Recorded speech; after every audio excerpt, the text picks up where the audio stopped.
প্রধান উপদেষ্টা ডক্টর মোহাম্মদ ইউনূসের নির্দেশে ভূমিকম্পে ক্ষতিগ্রস্ত আফগানিস্তানের জন্য জরুরি ত্রাণ সামগ্রী পাঠালো বাংলাদেশ। শুক্রবার সকালে বিমান বাহিনীর একটি বিশেষ বিমানে করে এসব ত্রাণ সহযোগিতা পাঠানো হয়েছে। এর মধ্যে রয়েছে শুকনো খাবার, বিশুদ্ধ খাদ্য, কম্বল, শীতবস্ত্র, তাঁবু, পানি ও ঔষধ। ৩ দফা ভূমিকম্পে দেশটির কবলিত এলাকায় মানবিক বিপর্যয় দেখা দিয়েছে। এমন পরিস্থিতিতে সহযোগিতার হাত বাড়িয়ে দিয়েছে বাংলাদেশ সরকার।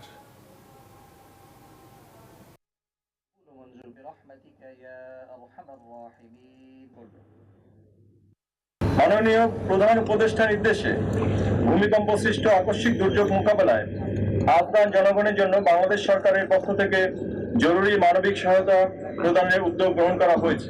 আমাদের দৃঢ় বিশ্বাস, বাংলাদেশ সরকার কর্তৃক প্রেরিত এই মানবিক সহায়তা আফগানিস্তানের ভূমিকম্পে ক্ষতিগ্রস্ত জনগণের দুর্ভোগ কমিয়ে আনতে সহায়তা করবে।